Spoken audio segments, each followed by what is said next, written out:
Good evening, and welcome to the Hero's Breath podcast. I am your requisite host, Matthew Huddle.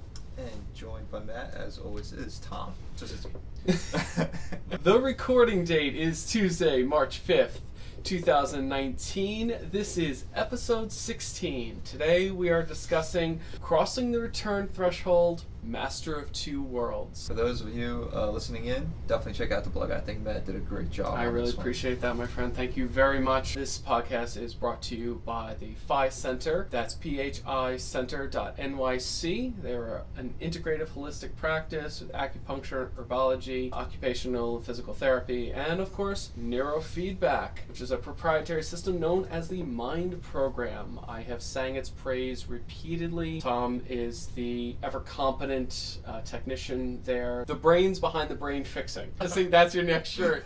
So go check out the website, learn more about the Mind Program. And of course, if you have extensive questions, you could always reach out to the Phi Center. Of course, if you're in the Long Island, New York area, highly recommend coming down. Definitely feel free to contact me personally. Find me on Instagram and Facebook. If you go to the website and you go to my tribe and you go down, you'll see my mentors, inspiration, partners, of course. And Tom is there listed, so you can find him on Instagram. Keep up with him on the IG. He's a very handsome young man, so I promise you won't regret it.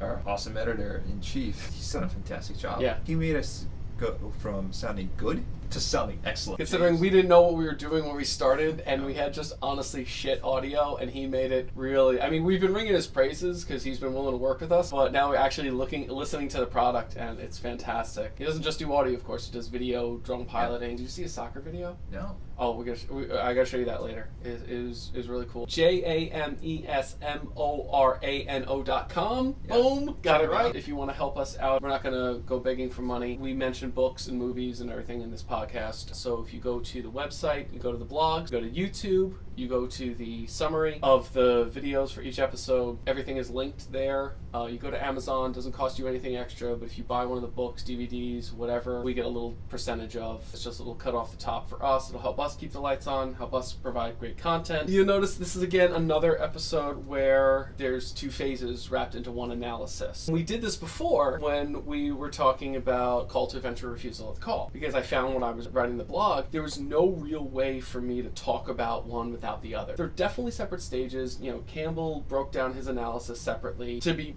perfectly blunt, I'm not as good as Campbell. Let's get down to the heart of the hero's journey. It's about transformation. The hero's got to change, and he has to do so in a way, as Campbell said, that benefits the world and himself. Specifically, the world that he came from. The hero can't just go and gain wisdom and gain power. It doesn't do any good if he can't share that with the people he loves. If he can't fix the problems in his ordinary world, bring that elixir back. Now, just as there was a threshold when he left his ordinary world, there's going to be a threshold, of course, to return. Sometimes there can even be guardians, threshold guardians on the return journey. When he returns to the world he left, he must become the person that's going to live between the original world and the special world. Either literally, or he's just going to bring back insight from the special world. I would say in recent years, one of the best stories that exemplifies this is the original Iron Man movie. His whole arc throughout the film, but really throughout the franchise, perfectly matches the hero's journey. It's drenched in rich symbolism. Not the best Iron Man, I think. Just take a step back for a moment. Hero is a process, right? In the literal sense, but like in a figurative sense too. Life is this constant ongoing journey. The hero, he becomes the medicine. Every single person individually comes into the world with a certain gift to provide, although unbeknownst to them, they don't know what that might be necessarily. That's the game of life. And that's why we pursue these things. This is why we grow. This is why we embark on these adventures. In that transformation, we become the thing that the world needs, the gift that we've been given to provide the world with. You know, as I've said in previous podcasts, like I personally believe every single one of us is called to service. And for those who aren't really fulfilling that or haven't been given the opportunity to do so, there's that angst, the frustration. It's precisely that call to adventure that they haven't either answered or just aren't aware of, right? And that's another problem. But to be of service, you become the medicine. Your transformation becomes the medicine that you bring back to the world. I like to use that term medicine because you can think of it in medical terminology. For the ancients, for specifically the Native Americans, medicine was their term for magic. When they translated it to English, you know, what was magic? It was, we think of it in terms of energy, chi, prana, mana, whatever. They called it medicine because primarily, in their mind, it was used to heal each other and the land. Even though, I mean, you could really think of, difference between Western cultures and more primitive cultures. Western cultures are always about growth and pursuing greater things. And, more primitive cultures balance themselves off of the planet and they just try to keep everything the same. But there's a certain amount of transformation in that process. It's longer, it's slower. Think of it this way, the trials and tribulations you go through when you're in college, it's your pain and your transformation that you're then converting into something worthwhile, something beautiful, something that's going to enhance the world. Bringing that into the workforce, you bring that into whatever path you're pursuing. You notice Tom always gets a little more concrete than me. I can definitely have my head up in the clouds sometimes, right? Also at the same time. We gotta make this applicable. Yeah. It's hard because, we're talking about the big abstract concepts. It's like, maybe people don't do this with GPS anymore, but if anyone ever asked you in directions in your own neighborhood and they ask you for a street, you just draw a fucking blank because you just know how to get around your neighborhood. You don't know where the streets are. So we're talking about these deep metaphysical things, these things that are ingrained in the fabric of reality itself, and now we got to break them apart. It's ingrained in us. It was ingrained in life itself. And so every single one of you has access to this. We're talking about it, we're presenting the symbology, and sometimes it moves us, it calls us, where we're not fully aware of the fact that it's driving us. There's this internal drive forward. That's ultimately what's going to set us on the path, help us achieve, find meaning, find purpose, and so doing really find a way to manifest our pain and our struggles into something that's creative, that's constructive. And beneficent. Out of all that malevolence comes benevolence. I'm Captain America. That's my boy. So why would I want to talk about Tony Stark so much in this big point? It's a big point. Why is he talking about Cap? Because Tony's unique. A lot of superheroes have to strike a balance between their hero persona and their normal lives. They have to keep their identity a secret. They have to work a 9-to-5 job, and they can't let every bank robbery and asteroid, get in the way of that. But Tony doesn't have the 9-to-5 woes. He's at the helm of a multi-billion-dollar corporation. He can do literally whatever the fuck he wants. So he doesn't keep his identity secret. He also, a lot of superheroes have family members and people they love and care about they have to protect. Tony really doesn't. Now, the Iron Man system is powered by a reactor that's housed in his chest, so Tony's basically one with the suit. So for the government to compel him into service or to take the system from him, that would be tantamount to slavery in one form or another, and he makes that point in front of Congress in Iron Man 2. And so he's in a unique position to do what he said in Captain America Civil War, is reshape the future. Now, in our real world, we have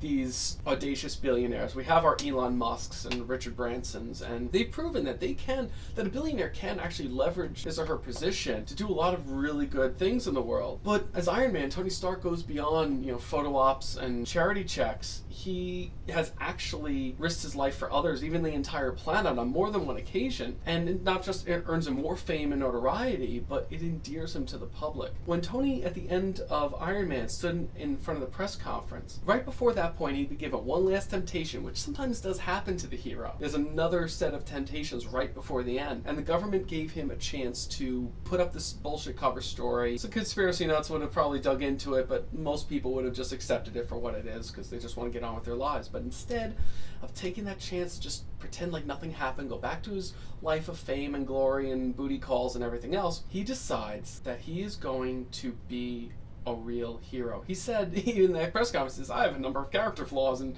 I would be a terrible hero. That's exactly the point. What makes a good hero, we've talked about this already, is to give yourself over, to serve as an ideal, as a symbol for something else, and to be such a flawed person, to do so many amazing things, to inspire other people to do other amazing things complete with all their flaws. So Tony really embodied that when he said, I am Iron Man. At the beginning of the film, he was one person, a narcissistic, thrill-seeking playboy who never considered the consequences of his actions. And when he went through his ordeal in the desert, went into that cave, he came out as another person, which is exactly what happens for the hero. They go in as one, they come out as another. And he was, still narcissistic and still a thrill seeker and a playboy, but now he was a philanthropist. Now he cared for the whole world, and he cared for his legacy. He'd been through this cycle of development that altered him, but this was still just the very beginning of his journey. Even though he was a changed man, and he understood the terrible privilege, as he called it, that came with the responsibility that he bore. So that's why he dumped that cover story, stood up bare before the world. Really, at the very end, he became the master of two worlds and integrated both those roles of a human being and a symbol into one life. And he did so seamlessly, unlike what a lot of other superheroes have to do. And that's exactly what we should be striving for, flaws and all. We're talking about Campbell here, but you can't talk about Campbell without talking about Jung. That process of individuation that Jung always talks about, it's this idea of becoming wholly you. And I love this Master of Two Worlds because if we really talk about like the conscious and subconscious, the Master of Two Worlds it's the individual who consciously dove into those subconscious fears and the traumas and the pain and started to bring that and work with it, work through it, integrate it into himself, allow it to change him, to allow him to walk between that conscious subconscious state. Like it or not, we talked about it before, like 95% plus of what we do, what we think, the decisions we make on a day-to-day is driven by the subconscious. So we talk about free will all the time, right? It's funny, and Sam Harris, right, he talks about this. Do you really have free will if so much of what you do is a product of just this programming that you went through as a child, whether something was said to you, taught to you at home or at school, or society at large, right? That's not even counting our biology. And I always thought that scene in Matrix Reloaded with the Merovingian, this is where the Wachowski siblings are just fucking brilliant, because it sounds like a lot of rhetorical nonsense, that whole scene, but when you like sit down and you just take it apart and you actually break it down, you go, oh, holy fuck, there's a shit ton more here. And how many more philosophers and ideas did they weave into that 6.5 minutes? That's what we're talking about here. Like the hero's journey is really also this internal deep work that every single one of us is called upon to do, because otherwise we can't move forward, we can't progress. And when we're not progressing, we're feeling stagnant. And that stagnation manifests itself as depression. That's what we see in society today. What I'm calling upon each and every one of you to start considering is start doing the deep work, going into those caves that you fear most. Matt's done so on countless occasions. You go into those caves so that way you can actually start to become a more free person and a more wholly you. Because right now you're a shadow of what you can be. When you can start to integrate all those things lurking in the subconscious, right, and become a master of two worlds, then you can become more fully realized as a human and as the individual that you are. Not be driven by these things that you're not even conscious of that are driving you. You don't know what you don't know. I'm going to break this down, from Campbell's perspective. He called the monomyth as such because it's one story that covers all of existence. And this can be mapped to our lives as a whole, as well as to all the various dimensions of living, socially, economically, sexually, morally, every Lee you can imagine. Additionally, there's no real separation of us as individuals or as a society or species, because it's the same story that exists underneath it all. That's why it's going to be so helpful for us and helpful for our culture. As each one of us becomes more effectual, more useful to the collective, then our experience adds to the total experience and everything gets better on and on, expanding outward instead of towards entropy, closing inwards. What's more, we can use not just stories. These stories have key elements that run through them continuously that we can map and model our lives to, but additional points of reference from other people, which is again why I use this. This is partially my therapy. But when I went into my own dark cave, years ago, I did so as one person. A narcissistic, blame-slinging, drunk loser who never thought he was wrong, and emerged as an interconnected, self-motivated, sober achiever who humbly owns his mistakes and only is a little narcissistic. Only I could pull off putting narcissistic and humbling in the same sentence. The truth is, what I absorbed from this process, it transformed me, but the process itself, as we were saying, is the elixir that I brought back with me to my ordinary world. Now keep in mind, I left a world of very soft people, a lot of blame going around. Like I've said before, it's like, when I would blame the 1% and the bankers and everybody for my problems, nobody in my life told me I was wrong. Maybe one or two would have if I bothered to fucking listen. For a while, I hesitated to cross that threshold, like I said, to come back, because I learned so much in this new world. I met so many harder people. It didn't make me think something different, just helped me find my own strength. And as we were talking about, I've been reading The Obstacles Away by Ryan Holiday, which is a synopsis on Stoicism. And I'm sad to say, I might have heard some quotes I didn't hear before, but I didn't learn anything about Stoicism other than the fact that I had been living by it for years without realizing it. And I say, I embrace Stoicism and meritocracy and all that rugged Americanism, and I realized, holy shit, I've been living Stoicism in my bones, because it comes out of the journey, if you're willing to put yourself into it, put yourself into that hard shit and go at it, stoicism is the only result that can come from it. Once I made the decision to return and I learned how to pace myself and not be so fucking panicked about getting everything done all the time, then I realized the Master of Two Worlds phase just happens immediately after that threshold crossing. Once you're really willing to step back into it. For you, it really manifested beautifully in that there's this go right. component to Matt. Production, constant, something. And it's really a matter of learning how to balance this ebb and flow of activity and inactivity. And we talked about it in the last podcast. The last one. Before that, Neutral Jing. That was your moment of recognition. Okay, this is where I need to be for that moment between activity and passivity. Yeah, that was the hard part for me. The most growth is going to come out of the hardest times. Yeah. And it's going to look differently for everyone else. For most people, it's going to be, oh, I got to do the thing. I got this. Like, that's when I'm at peace. I got shit to do. The last couple of months have been really trying for me. And now things are picking up. But there's also an intelligence that comes with this, right? It's an awareness of where to put your priorities. Like, you can more smartly execute when you give yourself a chance to step back and be in that neutrality for a moment, because suddenly maybe all those things that you were doing weren't necessarily serving you. Maybe they weren't necessarily moving the dial excessively. Maybe you can now find ways to incorporate more of that in order to then be more precise. Let's go with that. You can be more precise with your action. You can focus on the things that move the needle the most, and actually maybe even just scrap the things that are only moving you 2, 3, 5%. Because at the end of the day, that's what we're doing, right? Like in improving, we then come back more informed, more wise. And that wisdom in and of itself informs us in our behavior and our decisions. So that way we can actually go into the world and be more involved, engaged. Sure.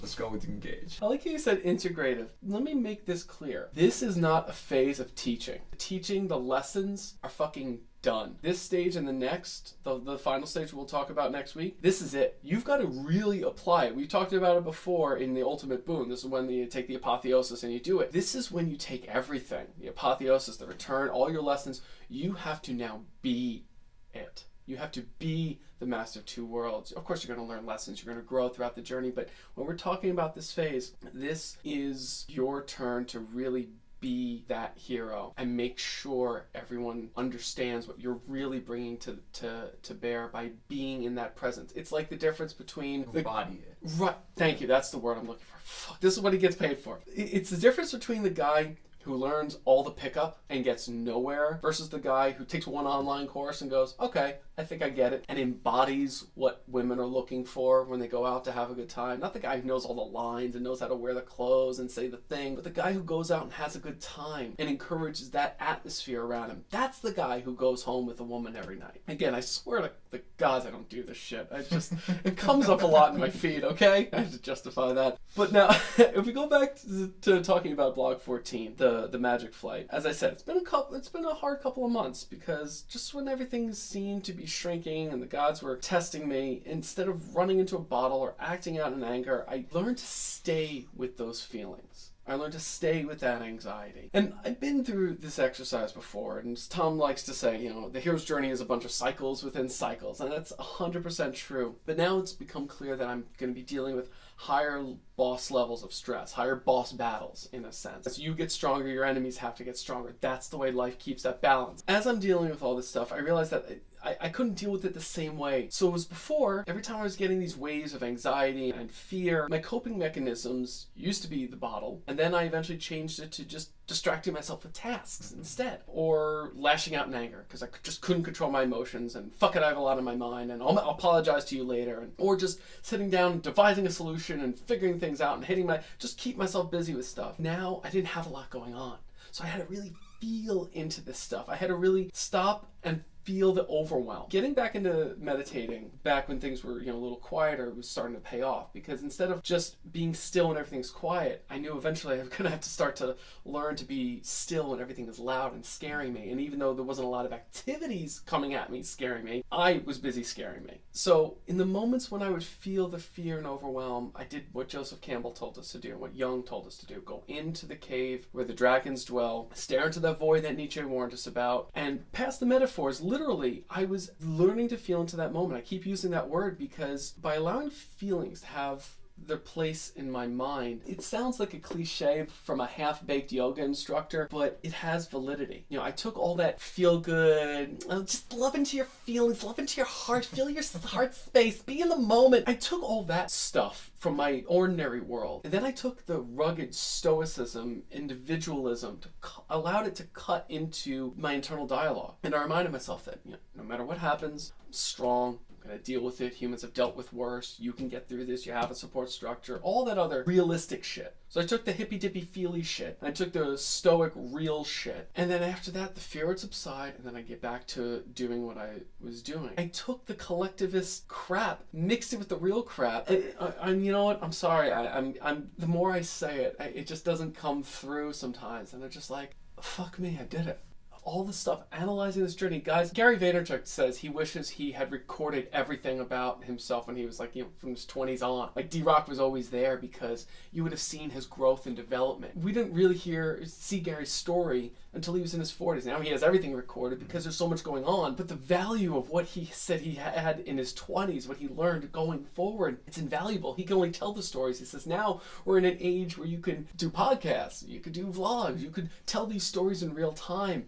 My friends, that's what I'm giving you. I'm not an emotional guy, but I'm trying not to lose it right now because I'm like shaking. I'm like, fuck, I did the whole thing. I'm telling you the story. I'm mapping it. We went back, we recorded things, and now you're listening to it in real time. Tom, take over for a minute. Oh, man. The way I see it, what was preventing you really from moving forward was that just whirlwind of activity that you were using to numb yourself with. What I hope that everyone kind of takes away from that is look at what areas in your life you're numbing yourself in. You might be on the brink of something transformative, but you're not giving yourself the opportunity to engage that transformation because we're constantly numbing ourselves, right? For some, it could be drugs and alcohol. For others, they might just dive into work, Netflix, or that's another one. Video games, right? Or pit you can't get out of. Binge eating. Of course, work is one that people use almost to justify it. They don't realize what role it's actually serving. This distraction that prevents you from actually assessing what it is that you don't want to look at. I've been totally guilty of this. I love to be super productive, so even if I'm driving, even if I'm cooking at home, you know this better than anyone. I know. He doesn't even know if he's watched a movie or listened to a podcast. Then I can justify the activity. I know that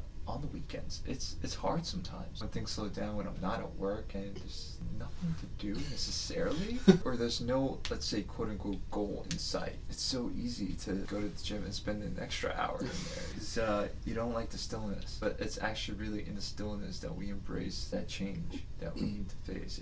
It's in the stillness that we actually allow the body, the mind to rest. I was reading Millie Fletcher's new book, Stress Less, Accomplish More. She discusses meditation, the role that her in particular meditation style, she terms the Z technique, what it offers the body an opportunity for. When you embrace that stillness, your body just suddenly stops, and fear and pain and trauma can kind of rise to the surface where you want them, and then stress as well. Right? And the stress can just manifest itself as this excess activity of thoughts. You engage in a mantra to just keep that mantra going and allow the thoughts to be there. Allow the stress to kind of surface to the body, because guess what? We are suppressing it constantly with activity and with noise. And noise takes the form of many different things. You know, it could be actual physical noise that you hear, that, or whether we're just blasting music in the car as we're driving because we can't stand that 5 minutes stillness from going to one spot to another. Just be noise from the activities we're engaging in, things we're consuming. It's just noise that's preventing that stress and those things to actually rise to the surface for us to actually start to work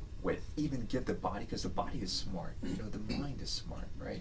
Given the opportunity, it will do the work for you if you allow it to. Part of what we do at the Phi Center, right? Like I talked to you about this, is, you know, the Alpha Theta protocol, where we put people in this state, you know, this liminal state between where you're almost just sort of surfing that wave between conscious and subconscious. And it allows your conscious being to start to work with it, start to integrate it, start to process it, allow you to then move forward more freely, as we talked about before. Really, it's in stillness that we find freedom, and we have to allow ourselves that stillness, right? We have to give ourselves the opportunity to start to work with these things like you did on so many countless occasions. Yeah. And this is why you are now finding this almost boon. In a real sense, it almost is like the ultimate boon all over again, but it's the part where you have to take those lessons from learning and just understand and apply it. What you're doing is you are the medicine right now. Like us recording this podcast, you sharing for this other journey, people. right? You take those lessons and now you are allowing those transformations to transform others, because that's what this whole hero's journey is about. We're all a hero to ourselves. We're all a hero to someone else, Right. and we all have heroes in our own lives, and we are going to be a vehicle for transformation for others, just as others are a vehicle of transformation for us. And collectively, that's how you change the Yes. world. I'll just be blunt. It's like, this is still fairly new for me, so I'm going to be tested more. And the more I'm tested, the more opportunities I have. But that's the only way you grow, right? You know? And that's the thing. Right. Like you can't just say, "Oh, I got it perfectly," and then fuck up and say, "Well, I guess I didn't get it." No, you got it. You just got to keep going in it. And there's two things here, right? Like, as we level up, we are naturally now in an arena where we are actually engaging in harder to do things with bigger people or bigger tasks, the bigger boss, the bigger level. But it's in doing the work that we're also preparing ourselves, that we're actually individually leveling up to allow us to engage in that. And then conversely, life has a way of always giving you exactly what you need, exactly when you need it. And so you're going to get those challenges that are going to push you in the direction you need to be going, right as you need them. So as we're becoming the master of both worlds, you do learn one thing. Or I should say, you embody the thing, but this is maybe the lesson you might be able to pull from it for yourself. As you reflect, as I reflected, you become the intermediary between order and chaos. Holy shit, Matt's going to talk about Jordan Peterson again? That's different. So as he describes the two forces of order and chaos in his book, 12 Rules for Life, An Antidote to Chaos, he describes what they mean in our lives. He says, order is where the people around you act according to well-understood social norms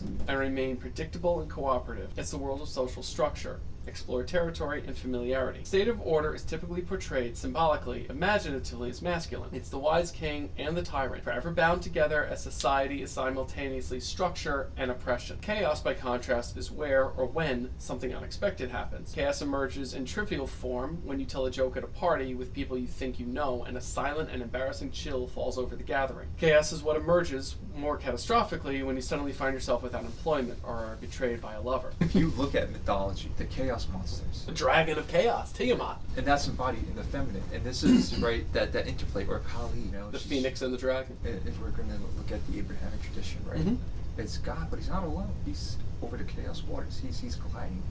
The wind blows over those waters, right? Like that infinite well of unknown of creativity. This and here comes the consciousness of God blowing over. Right, and it's this fun interplay between the active and the passive. Yeah, the yin and the yang. These things are going to come into play more so in our lives. Beyond the easily understood categorization of these forces. Just one last note. You What? need both. You No, absolutely we're need not both. calling you cannot one. have one without the other. Well, that's and exactly it's precisely what he goes into. I'm Yeah. gonna let you get no, it. no, I'm no, gonna no, let you get. This is my segue, man. Otherwise, this is just a list of shit. You need both, right? Yes. Because that's where true progress forms, right? Like Yeah. so life is never stagnant. I want to drill that home because people find themselves stagnant or miserable. Because they think they've got it all, but what do you do with it when you have it all? That's what Peterson brings out. He says, we internally inhabit order surrounded by chaos. We eternally occupy known territory surrounded by the unknown. We experience meaningful engagement when we mediate appropriately between them. When life suddenly reveals itself as intense, gripping, and meaningful. When time passes and you're so engrossed in what you're doing, you don't notice. It is there and then that you are located precisely on the border between order and chaos. He classified what this means in a live stream Q&A he did on April 28th, 2018. He said, in answer to someone's question, you're order and you're chaos, but you're also the process that mediates between the two. You're the force that confronts chaos and casts it into order. That's the basis for the dragon myth, or at least part of the hero myth. And you're also the force that confronts order when it becomes too tyrannical and restructures it back to chaos, and then restructures the chaos back into order. I hope you got all that. It sounds dizzying, but that's the process of life. When I was in Naraka, one of my fellow office-bound prisoners said that life is like moving across a massive checkerboard. You can't see the board, all the boxes are different sizes, and what it means is when you're in the white, it means life is going well. When things are going badly, you're in a black box. The objective of the game is to survive as long as possible. The only rule is you can't stop moving. You can't see the boxes. You don't know where you're going to next. You don't know when you're going to hit one of these white or black boxes. Now, NPCs typically will fight like hell to stay on the white piece or get us off the black piece as fast as possible. Villains kick everybody else into the black, regardless of where they are. A hero, in contrast, is going to handle things differently. Hero mediates between the black and the white, the order and the chaos. So when life shifts to the black, we act like Captain America. We bravely face down our problems, no matter the odds. Then we borrow from Tony Stark. We integrate our flaws into our identity so that we're not just this perfect soldier, but we're a good man and an example for other people to follow. We feel the fear. We find the strength we need to overcome it for everyone, including ourselves. And then when we're in the white, that's when we take the time to pause, to appreciate, to heal, to enjoy the good while we have it, rest if we need it, and then get ready for the next storm because we know it's coming. Again, when I was in that old world, expect the storm. Right. I said, well, it shouldn't happen. It shouldn't be this way. The 1% shouldn't take all their shit from us. Well, guess what? This is life. You can't bitch. That's the problem with a lot of people. They say should. Nobody should be a billionaire when other people are starving. Nobody should. This shouldn't happen. That should. How about this? Quit shitting ourselves. Yeah, quit shitting ourselves. God damn it, stop taking my shit. No matter what happens, a hero stands up straight with the shoulders back. We walk tall. We prove to others that they can get through anything too. Not just ignoring your problems, ignoring your pain, but you're the symbol of the very process of growth and development where you feel your pain, you deal with it, and you show everyone else that they can do it too. And this is an important lesson because I think most people just try to seek and pursue a perfect life. And here's the problem. Sorry, there's no such thing. And in doing so, you create this impossible goal, right? And in failing to achieve that, guess what? You're miserable. Yeah. No, actually, believe it or not, you can embrace the pain, expect the pain.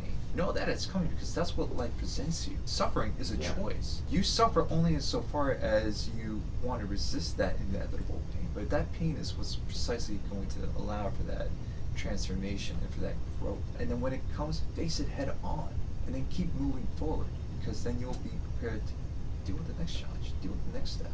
And you'll be able to help raise others. And that's the point. It's not about you. It's never been about you. And this is one of the hardest lessons for me to understand. It's kind of the irony of being able to use myself as an example for other people's benefit. It was the thing Lauren had a fight with me the hardest about. Screamed at me, it's not about you, it's not about you, it's not about you. The odd paradox of the whole fucking ordeal is that what is about me is about everyone else. Yes.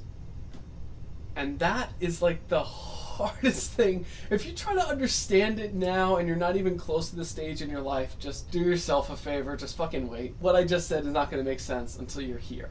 It's never just us. It's all of us, and all of us is us. Coming to that realization as Jesus had, as Buddha had, as so many other great spiritual leaders and teachers have. They understand that no one person can rise unless all rise together. They've hit those pinnacles of enlightenment, but they choose to come back and then bring everyone else along for the ride. We're all part of this grand scheme of oneness. We rise individually only to rise collectively. This is going to manifest differently in your life. I give you my best example. This is going to sound like a dick ton of blasphemy, but whatever. The problem with using spiritual people as such a great example is because they say, well, he was the son of God, or he was a saint. He was the Buddha. It's like, no fucking wonder I can't do that. Forget about Jesus. Look at Oprah. But you know what? Oprah's still very far away. Gary Vee is still very far away. If you're still on the couch playing video games, feeling that stuckness, knowing there's more you can do, just not knowing how, I want you to understand something. 4 years ago, I was that. I was a fat ass, drunk on the couch, playing video games every night, scrolling through Facebook, getting into arguments with strangers, just to feel something. Wasn't that long ago. Am I living in the lap of luxury now? No. But you know what? I have a pretty good fucking life. And it's hard at times, and I've told you about that. But I'm going through this stage too. I'm doing it right there with you, but I'm not that far ahead. I'm just really fucking thrilled. Can't emphasize it enough without smashing the table and being like, I fucking love it! But it's satisfying because you know it's giving you this sense of meaning. That's what everyone, I think, listening in is ultimately seeking. But additionally, if all this was gone tomorrow, I'd restart. I'd do something else. I'd restart this, or I'd go on to something else. And that's the thing. It's not this podcast and this vlogging. But it's the underlying drive behind it. It's the drive. It's the movement. It's the process. So whatever it's going to look like in your life, whatever internal barrier you have to cross, or maybe a literal one, like a soldier returning from war, adapting to civilian life again. That's a big fucking return. That's a big fucking transition. I mean, we have so many great examples of guys who came back from the war. You know what? I know we don't shout out brands that don't sponsor us, but I want to shout out Black Rifle Coffee Company. I think most of them are pretty much all the founding members are vets. They came back and they started a company to make great coffee. They ship a lot of it over to their boys, back overseas. These guys weren't just surviving. They weren't just getting a job at the DMV and muddling through life and buying minivans. Like, they're really doing something. They're funny. Matt Best, The Man Spot, like, you follow these guys on social media. They're fucking hilarious. A lot of heart, a lot of soul. They're exhibiting that themselves. Matt Best, I'd love to get you on the podcast one day. There was a time in my life when I thought the greatest thing I could give for the world, teach society how to operate without chaos or conflict. That's what megalomaniacal tyrants would say. Everything should be a fucking utopia. Well, no.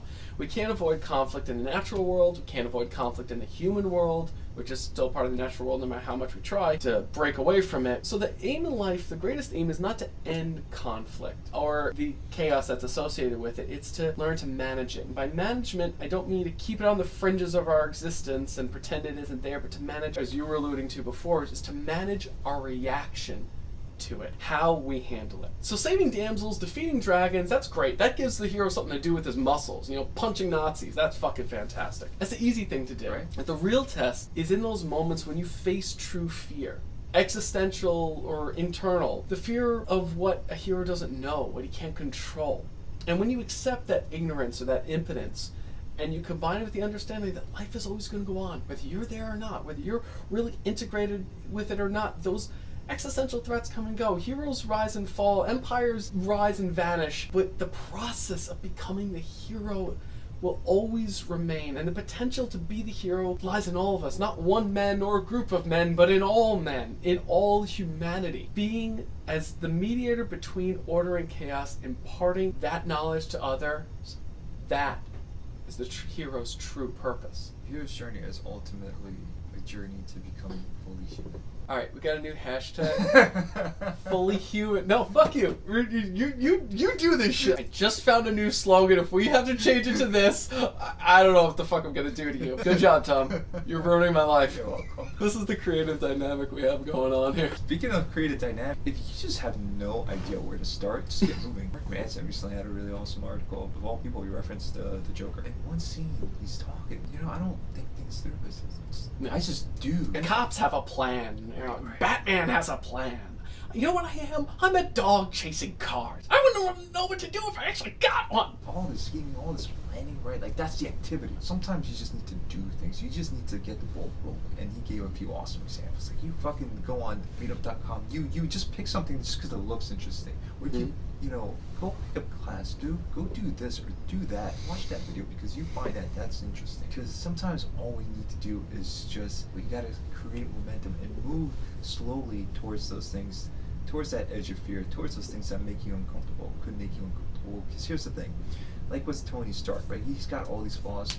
Thing is, every single one of us does, right? But the problem is most people aren't aware of their own flaws, right? There's not enough self-awareness sometimes to really help us realize what it is that we're not doing right, where it is that we're going wrong. So we need to expose ourselves constantly to different situations, environments, and people to help us bring that to the front, right? And that's what the hero's journey is. It's engaging in all of these different arenas, so that way these arenas are then showing us, like they're providing a mirror for our own innermost being and our own innermost self, to bring that to the front, so that gives us the things that we need to work with. Besides some people not being aware, other people are aware and they think their flaws are so fucking huge they can't do anything with them. But it's like you said, that's part of it. That's also sometimes a false view of stuff, right? We'll never know. We're just sitting with it. We need to go and experiment with it. We need to engage it. There's no way around doing the actual work. No, fuck it. There's no way around just getting into the cold water. Yeah. And I'm saying that because I wanted to say this for another one. But a couple weeks ago, we had Matt Basso. Basso.